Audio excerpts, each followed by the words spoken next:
예, 이재명 대통령 예산 기득권과의 전쟁 7번째 시간입니다.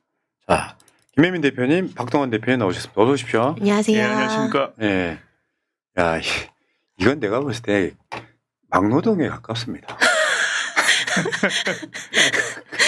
그러니까, 어제 밤을 새셨다고 하십니다.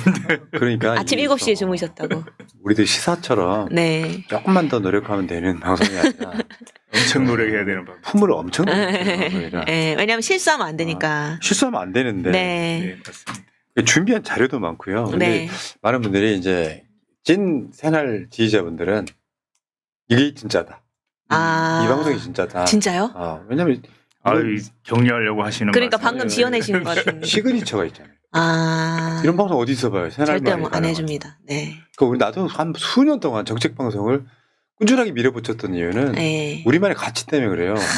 방송은 재미가 있거나 가치가 네. 있거나. 네네. 예. 좋은 명언이십니다. 제 철학입니다. 네. 둘 중에 하나만 있어도 된다. 아니, 2개 다 있어야죠. 하긴 재미라는 게 유머가 아니고요. 네. 몰입력을 재미라고 네. 하거든요. 자, 알겠습니다. 두 분 어서 오시고요. 네. 네. 지금 2부 5도 또 그 얘기부터 시작하시려고. 아니, 왜냐면 이게 지금 2,000명밖에 못 모았어요. 아니 선택과 집중을 해야 돼서. 네. 저희 이거 또 할까요? 한 달 지나면 또 시작하고. 아니 그러니까 2부 5도 이 부분은 지금 이야기하니까 폐지 이야기가 나오고 있는 상황에 지금 직원 채용 공고가 올라왔다고. 네, 맞아요. 그러니까 올해 사실 6월에 올라왔던 건데 이제 제가 이거를 또 우연히 본 거예요. 또 이제 검색을 해보니까 나왔는데 아니 이분들은 저는- 지금 뭘 하는 게 있다고. 아니 연락사무소장이 이부고도의 연락사무소장이 울산에 왜 있어야 되고 뭐 광주에 왜 있어야 되고 전남 부산에 왜 있어야 됩니까? 그리고 이 보면 합격자 응시번호 잘 보셔야 되는데요.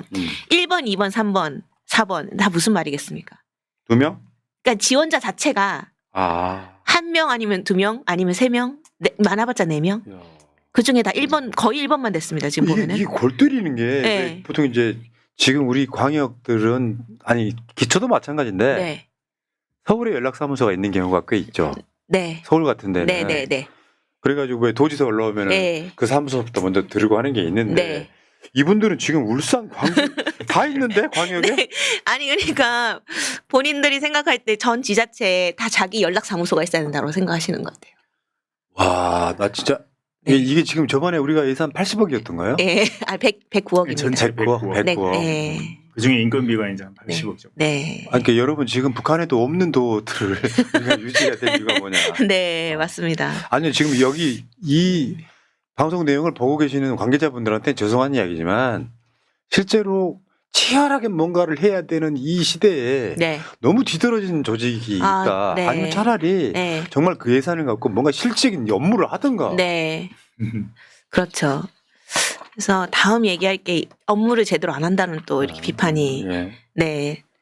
지금 그래서 네. 해외 출장도 다니시더라고. 네. 그래서 저는 이것도 이해가 안 되는데 북한 이번에- 갔다 오는 건 아니죠. 네, 아닙니다. 그리고 복붙이었어요. 복붙. 해외 출장. 복붙식. 그러니까 복사 붙여넣기식의 계획서를 써가지고 보고서를 써서 4년간 2억 원의 예산을 투입해서 미국의 8대 도시를 또 대상으로 출장을 다녀왔다고 하는데 외유성입니다.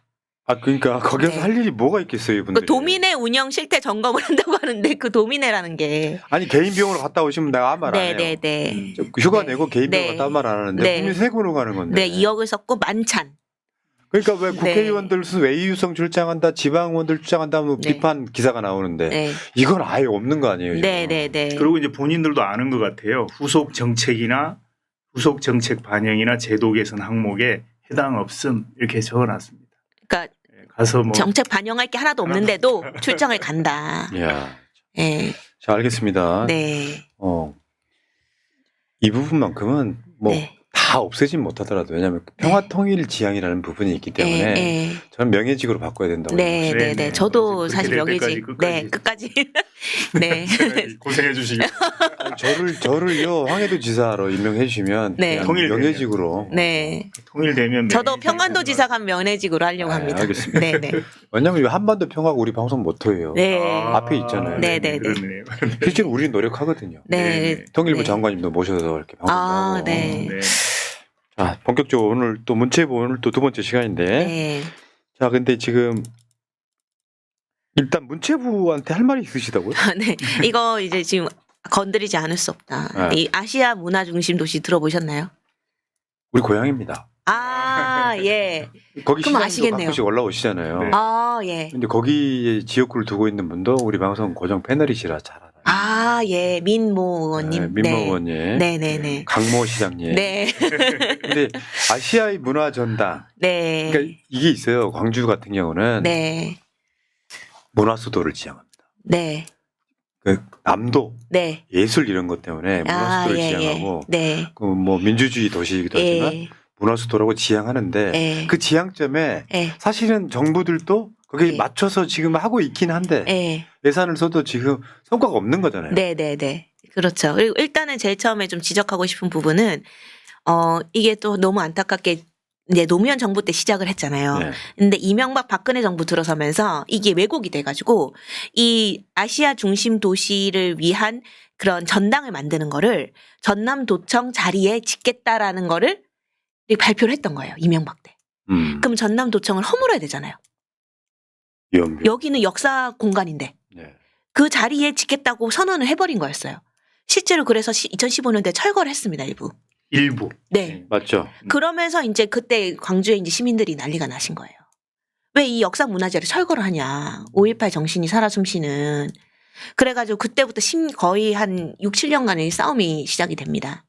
그러면서 그 딜레이가 계속 되거든요. 이 사업 자체가. 근데 여기서 저는 애초에 문체부가 주민들하고 시민들하고 소통하지 않고 밀어붙인 게 문제다. 그러면서 이 사업이 계속 지체되고 정체되고 이런 과정을 누가 이거 책임질 것이냐. 저는 문체부 공무원들이 책임져야 된다고 생각합니다. 그러네. 그리고 사실 그 일부 헐었어요. 이거는 역사에 대한 저는 죄를 저질렀다고 생각합니다. 그래서 저는 전남도청을 어떻게 이렇게 파괴한다는 생각까지 할 수 있었는가. 그 당시 어쩌면 이명박 정부가 시켰을 수도 있죠. 박근혜 정부가. 지우고 싶었을 수 있죠. 그렇죠. 근데 다시 다행히 용기 있는 그런 위대한 광주 시민들이 지켜주셔서 다시 이제 지금 전남도청을 복구하고 있거든요. 근데 어쨌든 문화정당도 완공되긴 했지만 아직 다 완성된 건 아닙니다. 맞죠. 네, 이런 상태입니다.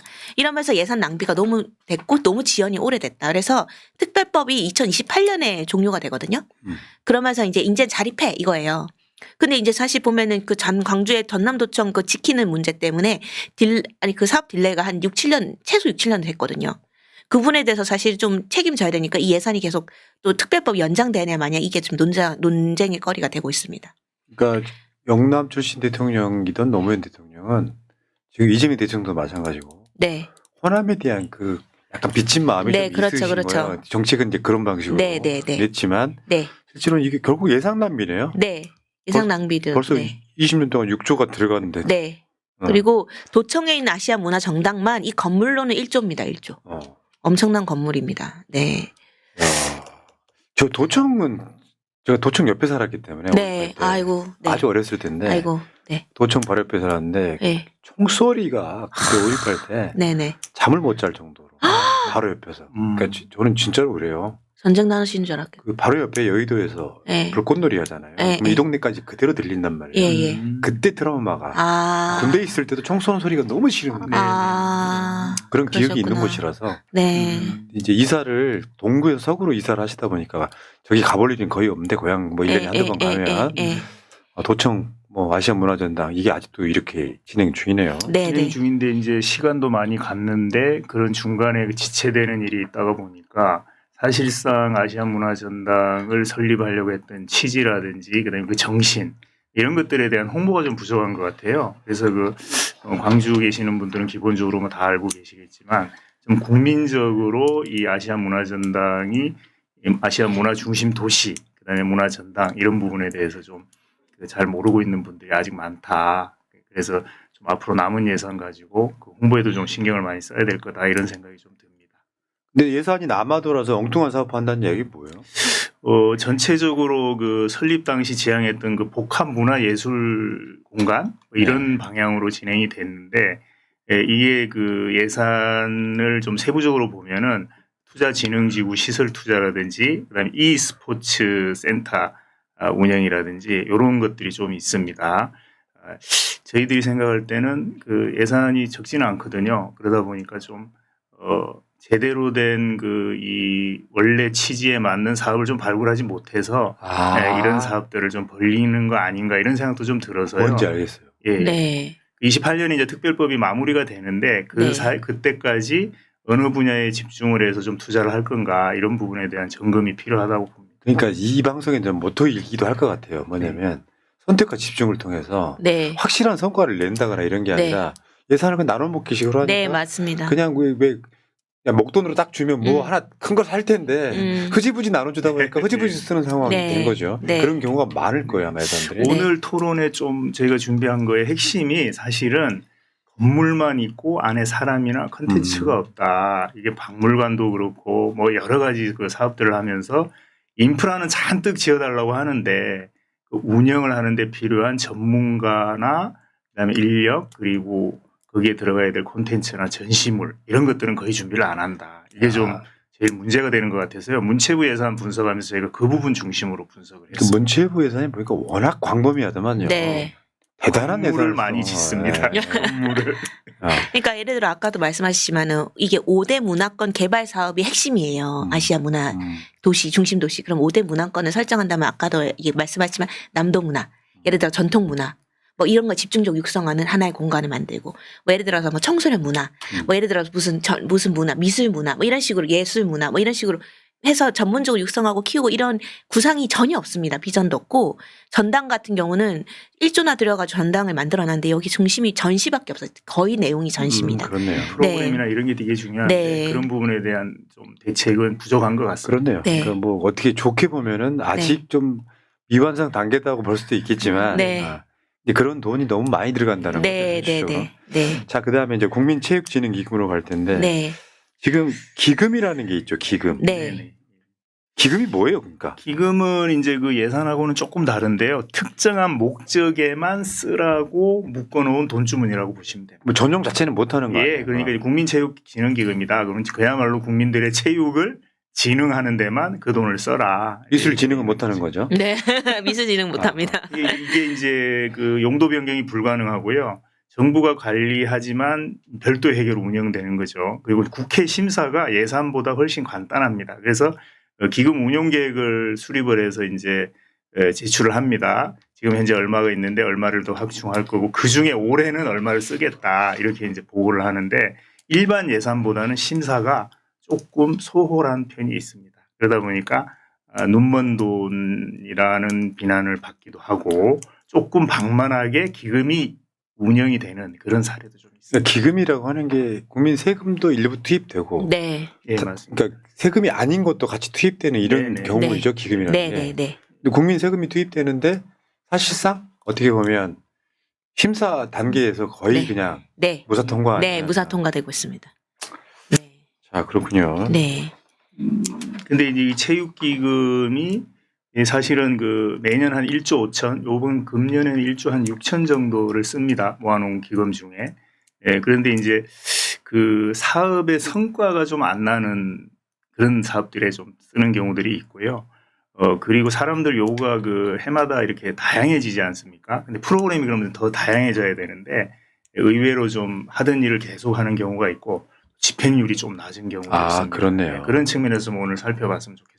그 중에서 지금 튼튼머니라는 게 있어요. 튼튼머니가 네. 뭐예요? 튼튼머니는 튼튼하게 생기신 우리 아니, 그러니까 아니, 저는 저렇게 디스를 하시네. 네. 방송 재밌으려고 그러시는 거잖아요. 아니 이게 이제 지금 저는 이거 좀 제가 어떻게 알았냐면은 제가 이제 카이스트에 있는데 거기 이제 도대체 그 문체부 모 공무원께서 도대체 이거 어떻게 해야 될지 모르겠다라고 이제 그 각지 제보를 네네네. 왜냐하면 이 제도를 만들어 튼튼머니라고 해서 국민들이 체육관에 가서 체육을 하면은 포인트를 주고 그걸 현금으로 뭐 상품권 바꿔준다 이런 취지예요. 근데 이게 이제 세금이 나가는 거잖아요. 그러니까 너무 그 절차가 복잡하고 1년 지난 포인트가 다 사라지고요. 그다음에 포인트도 찔끔찔끔 주고 지정된 장소에 가서 체육을 해야 또 포인트가 지급이 되고 엄청 복잡하게 만들어놨습니다. 이제 이름이 스포츠 활동 인센티브 포인트 제도입니다. 정식 네. 이름은. 네. 간단하게 설명을 하면 좀 쉽게 설명하면 이렇습니다. 정해놓은 데가 있습니다. 수영장, 뭐 축구장 이런 데 가서 운동을 30분씩 해야 됩니다. 네, 이상. 30분 네. 이상. 그래서 네. 이제 QR코드를 탁 찍어야 됩니다. 그래서 나 오늘 30분 했어. 그거를 1년에 50번 할 수 있습니다. 50번을 해야 됩니다. 그러면 5만 원을 줍니다. 이게 근데 예전에 5만 원 현금으로 주는 게 아니라? 아니고 그걸 또 상품권으로 바꿔야 됩니다. 그 상품권으로 바꾼 그거를 또 지정된 장소에 가서 써야 돼요. 이 취지는 좋아요. 네. 우리가 정책 방송할 때 건강보험 관련해서 예. 건강보험에 예. 막 병원 안 다니시는 게 네. 건강해서 네. 그럼 운동하시라고. 네. 이거 세계적으로도 있는 정책이긴 한데 네. 너무 형식적이라는 거죠. 지금. 네. 절차가 복잡하다는 아. 거죠. 네. 우리가 요새 그 보험회사나 아니면 서울시 같은 데서 하는 그 사업 중에 이 앱 깔고 걷기만 해도 당일로 그냥 실시간으로 포인트가 적립되는 그런 시대인데 이거는 1년에 50번 정해진 장소에 가서 30분씩 운동을 하고 그다음에 QR코드를 찍고 그렇네요. 네, 그 네. 포인트 적립왕을 다시 상품권으로 바꾸고 그걸 또 정해진 장소에 가서 네. 사용하고 이제 이렇게 돼 있어서 너무 복잡해서 예. 네, 사용이 좀 확대가 안 되는 것 같습니다. 이게 제돈인데 유명무실한 이런 예, 거죠. 근데 그리고 예산은 투입되는 예산은 거잖아요. 너무 많이 들죠. 뭐 예를 들어 회원가입 안내 문자 보내려 해도 막 보내야 되고 그 운영 자체가 돈이 많이 들어가는 예. 거예요. 근데 예. 이제 이런 것들이 필요한 분들이 있습니다. 노인들이라든지 좀 취약계층이라든지 이런 분들 건강을 위해서 많이 이용을 해야 되잖아요. 그런 분들이 이용하기 불편한 구조를 가지고 있다. 오히려 국민들의 이 체력 불균형을 심화시키는 거 아니냐 이렇게 비판을 받을 수도 있습니다. 비슷한 걸로 국민 체력 인증제라는 게 있어요? 예, 이것도 154억 원이나 책정이 되어 있는데요. 예, 국민의 체력을 국가가 인정해주는 사업입니다. 이게 뭐예요? 처음 들어보는데 네. 우리는 모르는가? 그러니까 이게 전국에 80개 체력 인증 센터가 있어요. 거기 가가지고 체력을 측정을 합니다. 그리고 이제 당신은 체력이 좋다 안 좋다 이거를 평가를 해주는데 주로 이제 어떤 분들이 필요하냐면 나이 들어서 취업하려고 하시는 분들 당신이 건강한지 안 건강한지 내가 잘 모르겠는데 근데 이거 뭐 건강진단서만 가지고는 좀 힘들잖아요. 예를 들어서 육체노동에 종사한다 그러면 그런 분들이 실제로 이게 필요하거든요. 근데 이제 대부분의 사업비가 운영비하고 인건비입니다. 그다음에 또 하나는 측정만 한다는 겁니다. 측정을 해서 당신은 이런 쪽이 좀 약하니까 이런 운동을 하라든지 상담도 해주고 교육도 해줘야 되잖아요. 그렇네. 그게 없다는 거예요. 그냥 측정만 하는 거예요. 소프트웨어가 없는 거네요. 네. 그래서 이제 측정 행정에만 돈이 몰리고 건강 개선을 하기 위한 지원은 좀 적게 하는 그런 구조가 되어 있고요. 교육부의 학교 체력, 복지부의 건강 체력, 또 지방자치단체의 생활체육 프로그램 이런 것들에 또 이게 또 다 있습니다. 그래서 저번에도 나와서 그런 말씀 드렸습니다만 부처별로 중복돼 있는 그런 사업 중에 하나입니다. 너무 비슷비슷한 제도가 많다. 그렇네요. 이거를 다 통폐합해가지고 진짜 쓸만한 놈을 하나 딱 네. 만드는 네, 그 이야기 네, 하시는 거예요. 그렇죠. 올해 이제 국민체육진흥기금이 전부 1조 6,900억 원을 쓸 이야, 예정이거든요. 어마어마하네요. 네, 상당히 큽니다. 근데 이제 사업별로 성과가 좀 낮은 문제가 좀 심각하고요. 그리고 아까도 잠깐 말씀드렸는데 이게 그 기금 조성액 대비 사용률이 전체 그 우리나라 기금들이 22.7%거든요. 국민체육진흥기금 상당히 중요한 돈이잖아요. 근데 이거는 22.7%가 아니라 13.6%. 돈은 있는데 안 쓰는구나. 그러니까 네. 별로 많이 집행률이 아주 낮다. 그러면 기금이라고 하는 건 그 다음 연도에 쓸 수 있으니까 네. 그 조직들이 일부러 안 쓰고 모아두는 측면이 있는 거죠. 네, 모아놨는데, 그러니까 이게 기금의 재원이 계속 확충이 될 것 같으면 계속 써도 되고, 근데 좀 그 재정 상태가 안 좋아서 기금이 확충이 안 될 것 같다 그럼 좀 또 아껴놔야죠. 네. 근데 다른 기금에 비해서 상당히 국민 건강에 중요한 영향을 미치는 기금인데 이 기금이 집행률이 낮다는 거는 조금 생각해 볼 일이고요. 그다음에 그 프로그램들이 조금 국민들이 호응을 할 수 있는 그런 다양한 프로그램을 좀 바뀌었으면 좋겠습니다. 그런 측면이 또 있겠군요. 네. 호응을 안 해 사람들이. 네. 왜냐하면 이게 어떻게 보면 너무 옛날 거거나 네. 안 맞다거나 하면 네. 그럼 이걸 개발해야 되잖아요. 네. 그렇죠. 근데 개발하는 것도 비용일 텐데 네. 그 노력을 안 해서 일부러 네. 참여하지 말라고. 네. 그러면 예산을 쓸 필요가 없잖아요. 네. 그런 경우 있을 수 있잖아요. 참여하지 말라고. 그래서 저번에 나왔던 우리 나라사련연구소 네. 정창수 소장님은 체육진흥기금 이거 없애야 된다. 그냥 과감히 폐지해라. 저성과 사업이 너무 저성과 많다. 사업 너무 화가 많고. 나서 그렇게 투명성, 주장한 효율성이 너무 떨어진다. 체육협회 이런데 특히. 네. 네, 뭐 어떻게 쓰는지 알 수가 없잖아요. 적이. 저희가. 아무튼 조금 점검이 필요한 부분입니다. 네, 왜 그 KTNG나 네. 보건소에서 네, 담배 끊는 프로그램이 항상 있잖아요. 네. 실제로 그 프로그램에 도움받는 사람이 얼마나 되겠어요. 그렇죠. 그런 측면도 있고 네. 비슷한 거죠. 네, 자, 어쨌건 저성과 체육진흥기금 과감한 폐지가 필요하다. 네. 아. 라고 네, 나라살이 얘기한 건 연구소도 아니고요. 네, 주장하고 나라살이 있습니다. 그 정도로 비효율이 진짜 극치를 달리고 네. 있다. 알겠습니다. 네. 이제 언론진흥기금 네. 지난주에도 이게 굉장히 좀 논란이 됐다 그럴까. 네. 아 진짜? 네. 이런 이야기가 있었는데 이번에 네. 보니까 지역신문발전기금 네. 이것도 뭐야? 언론진흥기금 따로, 네. 네네. 지역신문발전기금 따로. 네. 그거는 제가 좀 설명을 드리자면요. 언론진흥기금은 전체 언론, 지역 언론이든 아니면 중앙 언론이든 전체 언론을 대상으로 이제 사업을 하는 거고요. 지역신문발전기금은 노무현 정부 때 지역 언론을 활성화하기 위해서 만든 기금입니다. 그랬는데 점점 줄었죠. 줄다가 작년에 85억까지 줄었다가 금년에 150억이죠. 150억 네. 정도까지 늘었습니다. 그런데 지난번에 살펴본 언론진흥기금 같은 경우에 기본적으로 한 500억 정도 돈이 있고요. 그다음에 말씀드렸듯이 정부 광고를 이 재단을 통해 가지고 집행을 하는데 광고 수수료가 10%라서 거의 정부 광고 전체 비용이 1조 되니까 한 1,000억 정도의 수수료를 번다고 그랬잖아요. 그 수수료도 벌고 그다음에 이 광고를 주로 누구한테 주느냐? 중앙 언론한테 주죠. 주로. 그러니까 전체적으로 중앙 언론이 좀 지원받는 규모가 어느 정도 되냐 하면은 아까 얘기한 것처럼 1조에 한 500억을 합치면 1조 500억이 되는 거고요. 전체적으로 광고도 어차피 중앙 언론으로 가는 거니까. 근데 지방 언론에 지원되는 돈은 이게 지방 언론을 몇 개나 될 것 같습니까? 지역 일간지, 지방 주간지, 그다음에 인터넷 신문 이런 걸 다 합치면요. 그건 한 3,000에서 5,000개 정도 됩니다. 거기에 지원되는 돈이 150억. 그나마 그것도 작년까지는 85억. 근데 중앙 언론 위주로 지원되는 언론진흥기금은 거의 광고비까지 합치면 1조 500억 정도 되는 거죠. 그리고 이제 조중동에 들어가는 것만 한 230억 정도. 268억이었어요. 지난해만. 되잖아요. 그러니까 지방 언론 전체를 지원하는 지방 언론 한 3,000개에서 5,000개 정도 되는 언론을 지원하는 예산이 거의 150억밖에 안 되는데 이게 조중동에 지원하는 예산의 절반밖에 안 된다. 야. 그렇게 지방 언론이 이 차별받고 있다. 거의 방치하고 있다고 봐야죠. 조중동이 지원을 해줘야 될 정도 언론사입니까? 이 사람들 언론만 역할을 하고 있는 게 네. 아니라 각종 자회사부터 시작해서 네. 부동산까지 합치면 수익 사업 엄청나죠. 광고도 줘, 기금도 줘, 네. 이게 양극화니고 뭐예요? 네, 그런데 완전 양극합니다. 우리 예산 중에 실제로 좀 있는 사람한테 있는 집단한테 더 주고 없는 집단은 안 줘버리거나 덜 주는 게 되게 많습니다. 대표적인 게 이게 언론진흥기금. 그렇네요. 네. 윤석열이가 했던 말이 생각나네요. 없는 사람한테 두텁게 줘야 된다. 이게 뭐 말도 안 되는 거죠. 네. 아유, 네, 그렇습니다. 그러니까 결국 지역 신문들은 이제 지원을 받아도 찔끔찔끔 받겠네요. 너무 예, 찔끔찔끔. 경쟁률이 너무너무 치열합니다. 그 많은 지역 언론사 중에 1년에 지원받는 언론사가 한 67개. 67개 정도 네, 되고요. 네. 그거밖에 안 되고요.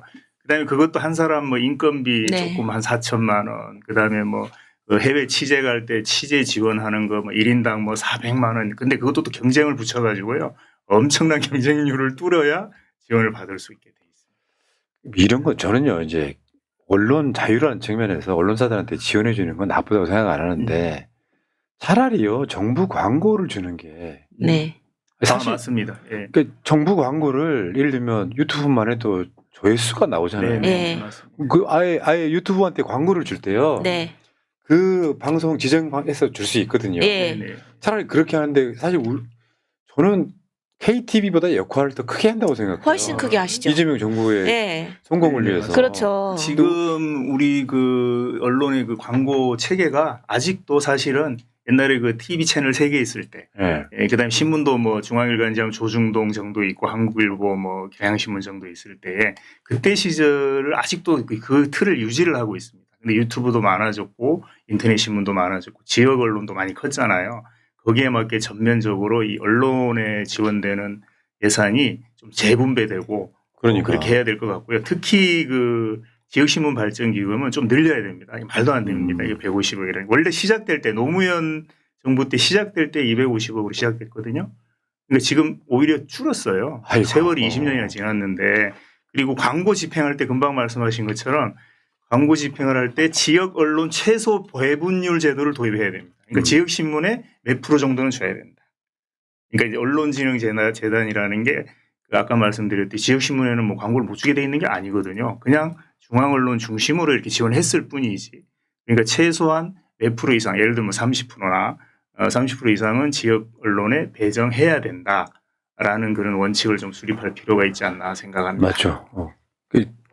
그 언론이라고 하는 것이 막 그 활성화돼 있지 않던 시절, 독재 국가도 시절에는 언론에 대한 통제 이런 것들이 네. 사실 어떻게 보면 이게 다 민주정부가 생기고 나서 생긴 제도라고 봐요. 네. 노무현 대통령 네, 그때 그렇습니다. 제도라고 보는데 예산을 쓰려면 확실하게 뭔가 실제적으로 그 조선일보 실제 부수가 20만 밖에 안 되는데 네. 나머지 80만 분은 그냥 계란판 종이로 쓴다는 그 이야기처럼 거기한테 가는 돈은 그냥 진짜 눈먼 돈 아니에요. 네, 맞습니다. 아니 그 지원금 줘, 기금으로 지원금 줘, 광고 줘. 네. 결국 정부를 위해서 기사 잘 써달라는 것밖에 안 돼요. 알겠습니다. 네. 그다음에 지역 신문 발전 기금 얘기였고요. 그다음에 체육계 예산 지금 저번에 한번 얘기 들어봤는데 체육계의 비리가 어마어마하기 때문에 네. 뭐 뉴스로 많이 터진 것도 많죠. 뭐 그 안세영 선수인가요? 네. 그때도 배드민턴. 24년이죠. 그때도 배드민턴 가지고 한번 터졌고, 예, 그다음에 뭐 법인카드 가지고 어디 뭐 좀 술집에 가서 술 먹은 것들 뭐 다 들통나기도 하고, 선수들은 그 이코노미석에서 앉아서 네. 하는데 임원들은 또 비즈니스타고 가고 뭐 이런 보도가 엄청나게 많이 나와 있었죠. 이 방송을 지금 문체위원이신 민영배 의원이 좀 보셨으면 좋겠는데 네. 그때 이제 체육계 비리 막 그 네. 국회에서 따지던 게 생각이 나는데요. 네. 그러니까 지금 체육회 다단계 배분 체계 이게 뭐예요? 체육회 예산을 그러니까 체육 예산이 지금 금년에 많이 늘어났거든요. 전체적으로 보면은 문체부 예산이 7조 6천억 원대로 상당히 늘었어요. 이 중에 네. 체육 분야 예산이 1조 6,700억이거든요. 네. 이게 24년에 비해서 한 600억 정도 늘어났습니다. 600억이면 한 개 부처의 예산이 600억 네. 늘어난 것도 아니고 그 부처에서 집행하는 문화, 체육 중에 뭐 체육 부분이 600억이면 상당히 많이 늘어난 거죠. 예, 그런데 이 예산을 어떻게 쓰냐면요. 체육회로 갑니다, 일단. 그다음에 체육회로 가고, 그다음에 종목별 협회로 체육회가 또 내려줘요. 체육회가 또, 지방에 체육회가 있습니다. 예를 들면 뭐, 하동군 체육회, 무슨 뭐, 강릉시 체육회 이런 데로 또 내려가는 거죠. 구조가 복잡합니다. 중간 단위를 많이 거친다는 거는 중간중간에 또 이제 관리 인력이 있어야 되고, 또 수수료 네. 떼야 되고, 뭐 이런 게 있지 않습니까?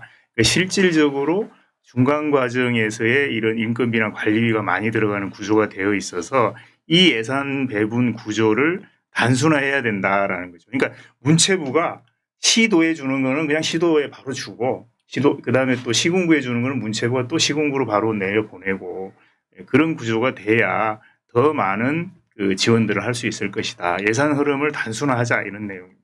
그렇네요. 네. 그러니까 거치는 곳이 많으면 당연히 중간에 셀 수밖에 없죠. 네, 맞습니다. 모든 구조가. 그래서 약간 비리 구조도 나오는 것 같기도 하고. 네, 맞습니다.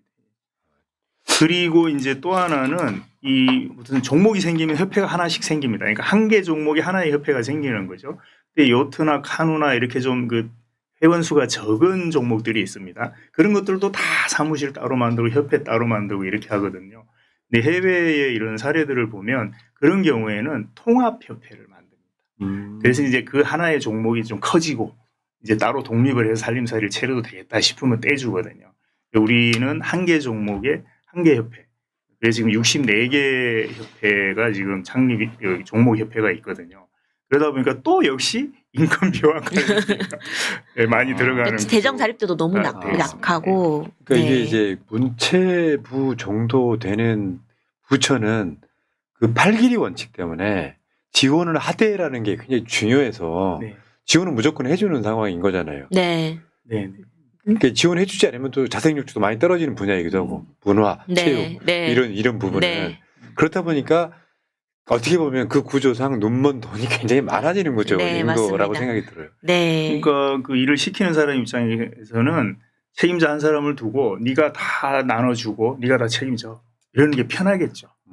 자기가 문체부가 직접 시도로 17개 그 광역시도로 내려보내주고 또 시군구로 또 내려보내주고 하면 좀 관리하기가 복잡하겠죠. 그런 것 때문에 그러는 것 같은데 문체부에서도 그 안세영 전수 사건 터졌을 때 문체부가 바로 내려보내는 예산의 규모를 늘리겠다고 당시 그 장관이 발표한 바가 있습니다. 네, 체육회 통하지 않고 네, 체육회 바로 통하지 지자체로 않고 바로 내려오는. 내려가는 네. 구조로 운영해보겠다고 한 적이 있어서 그런 그 배분 구조를 좀 조정할 때가 됐다 그렇게 네. 생각이 듭니다. 보통 이제 국가 예산 중에 법무부한테 검찰 예산까지 주잖아요. 네, 맞습니다. 그래서 법무부가 내려보내는 네, 구조로 네, 돼 네, 네, 있잖아요. 맞습니다. 검찰로 바로 그렇게 하죠. 하면 안 된다. 네. 이거죠 지금. 그런 네. 그래서 이 종목협회, 이 조그마한 협회들 아직까지 좀 자생하기가 힘든 자립도가 낮은, 예를 들면 자립도가 한 30% 안 되는 그런 종목협회를 합치고 예산 배분 구조를 단순화하기만 해도 적어도 저희들 계산으로 한 수백억 정도 예산 절감할 수 있지 않을까. 아 그렇게 그렇겠네 생각합니다. 진짜. 네. 실질적으로 우리가 목적으로 하는 거는 그 협회들이 그런 예산을 받아서 조금 더 발전하는 걸 네, 텐데 맞습니다. 네.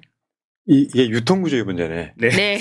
유통구조의 문제네. 네, 맞습니다. 유통구조가 막 한 십몇 단계 거치면 그러니까요. 가격이 올라가는 네, 예, 거잖아요. 네, 네. 농민들이 배추 열심히 농사 지었는데 중간 과정이 너무 복잡해가지고 네. 소비자가 비싸게 구해야 되는 그런 거하고 비슷한 겁니다. 이거 잘 정리만 해도 협회만 잘 정리해도 수백억 예산 절감할 수 있을 겁니다. 아. 그러면은 이거 잘 절감을 해서 뭐 청년들이나 서민들을 위해서 쓰는 게 효과적일 수 있죠. 올해 통과된 내년 예산이 728억이잖아요. 네. 처음으로 728조잖아요. 네. 제가 손이 작아서 네. 700조 넘은 게 처음이잖아요. 네. 네. 그 중에서 섣부른 질문일 수 있는데 네. 이렇게 예산 절감하면은 실제로 얼마 정도 절약할 수 있을까? 저희가 이제 그 이재명 대통령이 8월 13일 날 재정제약 간담회를 했잖아요. 그 서류를 이제 나라살림연구소와 같이 준비를 했는데 그때 대충 계산해 본 게요. 한 24조 정도 나왔었습니다. 근데 그 작업을 시간이 별로 없었어요. 작업을 한 달도 못 했거든요.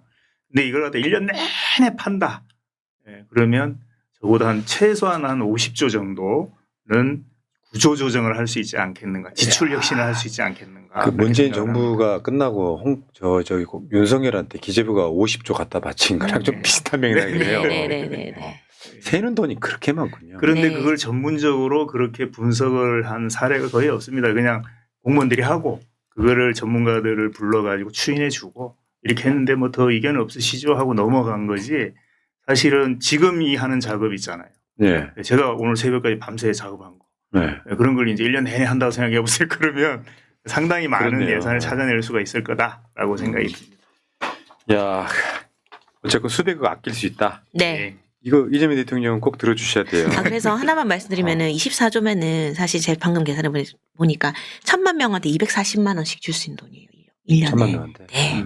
그럼 이 돈이면 사실은 기본소득이 가능하죠. 와 진짜 네. 14조가 기본소득이 가능한 네. 예산입니다. 네, 1,000만 명한테 줄 수 있는 거예요, 당장. 24조만 절약해도. 합시다. 네, 바로 그냥 기본소득 안 할 이유가 있나 이렇게 절감을 해서 수백억, 수십조를 절약할 수 있는데 예. 한번 해보자. 충분히 알겠습니다. 가능하다 이런 겁니다. 그리고 또 있어요. 이제 또 네. 나가 보시죠. 계속 네. 나옵니다. 한국문화원. 네, 이거 한국문화원 내가 봤을 때 그 전 세계적으로 겁나게 많을 것 같거든요. 예, 35. 너무 많습니다. 35개 정도 됩니다. 해외에 있는 한국문화원. 근데 지금 근데, 네, 예산이 2배를 늘었는데 예. 예산 넣은 게 문제가 있다고요. 근데 이제 한국문화원이 이게 한국문화원도 있는데 해외 그때도 말씀드렸는지 모르겠는데 세종학당 있고 관광공사 있고 해외 지사 있고 그런 게 되게 많아요. 이 문화원 같은 것들이. 문화원 같은 역할을 하는. 예, 해외 문화 전진 기지라고 표현하는데. 이름만 한국문화원이 아니지. 예. 그것도 지원해 주는 네, 거예요. 그것도 다 지원해주고 있어요. 아. 네. 근데 저희는 이제 여기서 한국문화원만 이미 예산이 2배나 늘었다. 700억에서 1,400억. 네.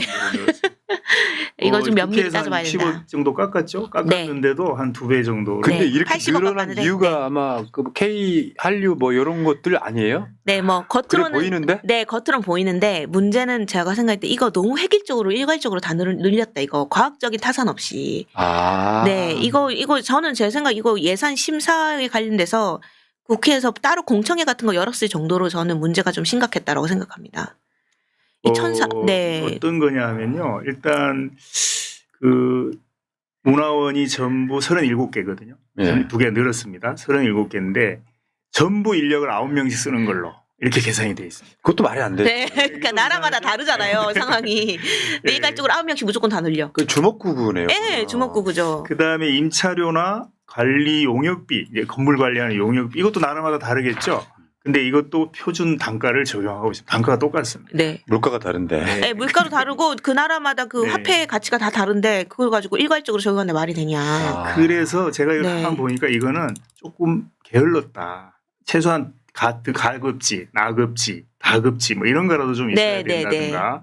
그다음에 이제 지금 시작하는 그 새로 만들어지는 문화원은 일단 한 5명 가지고 시작한다든가 이럴 수 있는데 전부 37개 문화원에 9명 이렇게 하는 건 좀 네. 문제가 있지 않느냐. 머리 쓰기 싫었군요. 그렇죠, 그렇죠. 그러니까 별 생각 없이 확 늘린 것 같아요. 네, 그다음에 제일 문제가 되는 예산이 해외 문화 전진 기지화 사업입니다. 이게 뭐냐면 아까 얘기한 그런 그 유사 기관들을 통합을 해서 한 개로 만들어 가지고 운영하자는 거거든요. 쉽게 설명하면 이렇습니다. A 기관, B 기관, C 기관이 있는데 통합해서 이 A, B, C 기관 중에 한 군데를 쓰면 되잖아요. 예. 근데 새로 만들고 이사를 하거나 또는 새로운 건물, 더 넓은 건물을 임차를 해가지고 들어가거나 이 비용들이 대부분입니다. 그러니까 절약하면은 그게 사라져야 되는데 그건 없고 새로 건물 사는 것만 책정이 돼 있는 거예요. 예. 네. 야.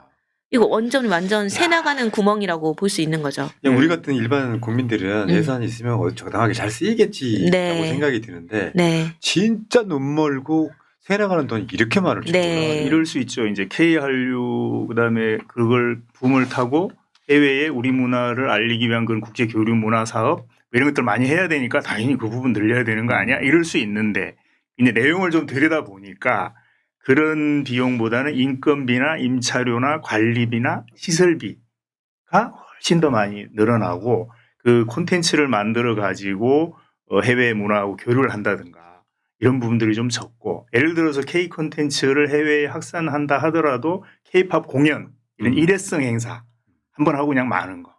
사실은 또 지속적으로 거기에 우리 문화를 보급하기 위한 다양한 프로그램들, 정기적인 프로그램 또는 한 6개월 계속 가는 그런 뭐 한글 교육 프로그램 이런 것들이 좀 많아야 되잖아요. 근데 돈이 많이 들어가는 일회성 프로그램 위주로 간다.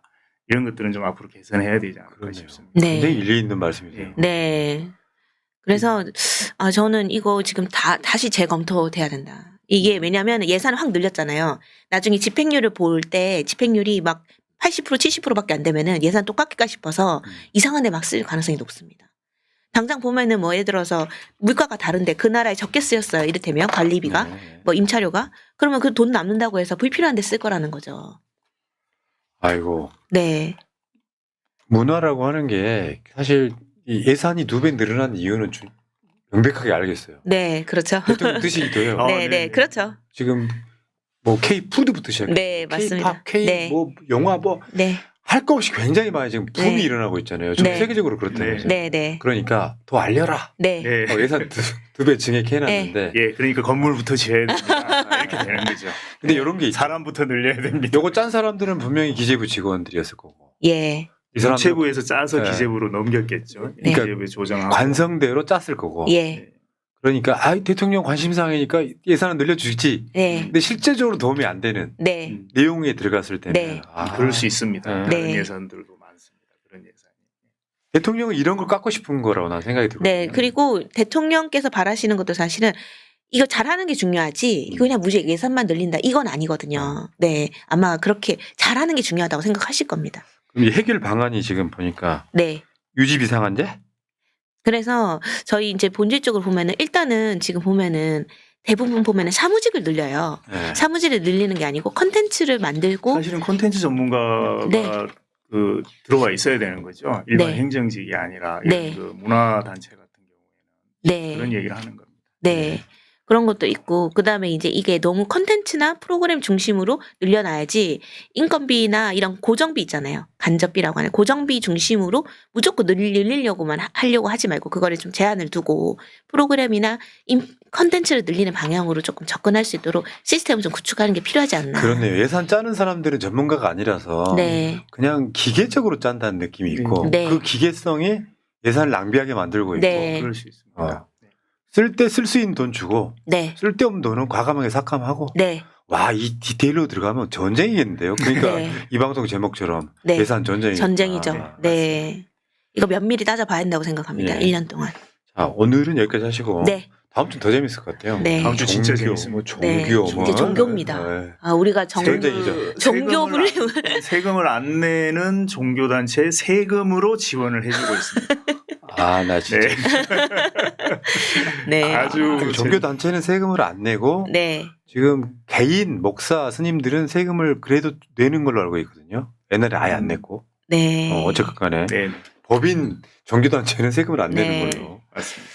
야, 근데 진짜 와, 이게 예산을 보니까요. 그냥 예산을 아껴야 돼. 이런 주제 하나만 넣고 생각했을 때는 당연한 얘기지 했는데 디테일로 들어가니까 진짜 예산들 아까 말씀하신 것처럼 어림잡아서 한 50조는 절약할 수 있다는 거예요. 네. 네, 맞습니다. 네. 그럼 올해도 이걸 만약에 그런 식으로 예산을 짰다 그러면 700조 안 남았을 수도 있겠네. 네. 아니죠. 더 좋은 사업에 쓸 수가 그렇죠. 있죠. 더 좋은 그러네요. 사업을 했어야 네. 되죠.